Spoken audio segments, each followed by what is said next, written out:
the Chase Thomas Podcast, for people who have nothing but time to kill.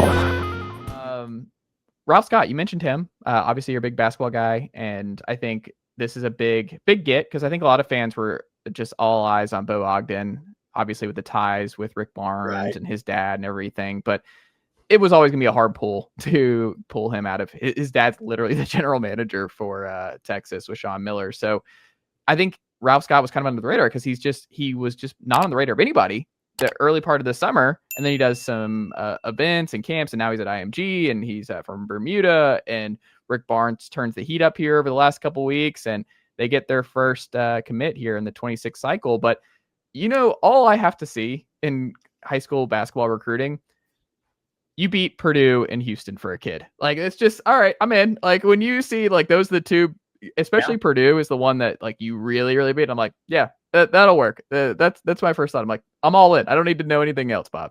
Yeah, and this one's a little, it's kind of touchy for me because, I'm from the state of Indiana. I grew up a Purdue fan. Yeah. Okay?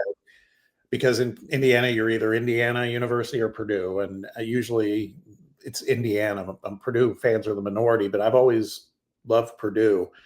But now that I've spent most of my life here in Tennessee, I'm more of a Vols fan. That said, I was watching when all this unfolded, and the whole notion that Ralph has interest in engineering sounds like he's a smart kid. Mm-hmm. Purdue's specialty is engineering. And what I was watching yesterday when the YouTube CBS Sports basketball channel was getting ready to do his announcement over in the live chat, a lot of Purdue fans going, hey, it's time. Let's get going. They felt like it was, no pun intended, a slam dunk, that it was going to be a Purdue choice because of what the kids' interests were academically. Well, Tennessee's got a good engineering school too. Mm-hmm. And apparently Rick Barnes worked his magic, because I have to admit, even as a kid that grew up as a Purdue fan, I kind of enjoyed Tennessee getting the upper hand on Purdue on this one. It feels like they still owe Purdue quite a few, as a matter of fact. So that was good. And the fact, to your point, the company they keep, right, in terms of, it was Purdue, Houston, and Texas A&M, but most notably Purdue and Houston. If Kelvin Sampson, we watched that team just pick apart our guys in the Elite Eight. If Kelvin Sampson saw something in this kid and what he wants, imagines what he can be, that's good enough for me, man. It's like, that's like, we got a good one, I think. Yeah, I'm really excited. I think in Tony Vitello's blog, he has it like he's probably a 2-year guy, which is interesting. That if he sees himself as a 2-year guy, that's pretty nice. I mean, he could be your Nate Ament replacement going into next year, and we'll see, because he might rise even more. Like, he's in the 30s right now, but we're going to see what a full season of tape at IMG looks like for him. I mean, he might rise even more. Yeah. And we've talked about the height. He's like 6'7", 6'8", but 7'1" wingspan. So Barnes loves the wingspans. He does. He really does. So, and he loves his wings, by the way, too. It feels like, like, to me, Dwayne Brown, for example, feels like, I don't know. I say that, it's like, I was going to say that's not a Barnes type guy, but actually, Grant Williams was not like long. He was just a stocky, strong kid.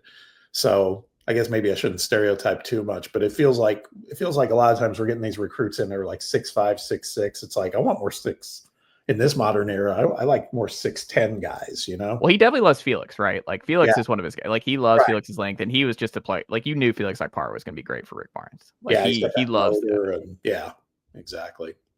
And then there are guys where I'm like, Shump and I, we've like, Shump's come around on Estrella. I've been a team leader of JP Estrella Island for years, but it's one of those where, like, I wish Rick and I could have it be like, hey, I need you to do me a solid. I need you to live with some of these JP issues and just let him work through it. The talent's there. I just it kind of like Dalton Connect a little bit, where you're like, he's not going to be 100% of what you're looking for. Just live with the parts that you like. Like, just let him work through it. That's my whole thing, is don't just pull him when he does one thing that you don't like. Let's just let JP work it out. Let's see what happens. Yeah. I don't want to drag you into a rabbit hole, but you mentioned Shump and our friend Ryan Sylvia, yes, who you know better than I have really come to appreciate that dude's sense of humor and everything else. We were on a text thread. We have an RTI text thread on the weekends, particularly during the games. And he was down in Starkville, right? Mm-hmm. And he kept posting on the text thread, there's a lot of irresponsible ringers out here, talking about the cowbells. Mm-hmm. And he kept saying it. And finally he said, there's a lot of irresponsible ringers out here, and I'm going to do something about it. Which made me laugh. It was like, what are you going to do, man? I wrote, what? Violence? And I was talking to Shump about it. And he said, oh, man, he goes, Sylvia will take something. He'll take a bit to the end. 100%. Yeah. Sylvia and I, the last couple weeks of the radio show, I mean, we got Brett hot, Brett and Garrett hot we did like 40 minutes on Kentucky and why that rivalry must be preserved at all costs. And our mutual friend, Brett Hoolander, was beside himself. Like Sylvia is he is legendary at the bit. Like he'll keep it going. Like I was dying, Bob. Like it was, but Brett was so mad. Like we had to say, like Brett was so mad at losing Florida and Georgia, and it was so funny. But yeah, I mean, Sylvia's funny dude. Yeah. Well, Bob Baskerville, another question I have for you: would you buy or sell? I was thinking about this week. That it's kind of wild. Nicely done, nephew. The Chase Thomas podcast. Hell yeah.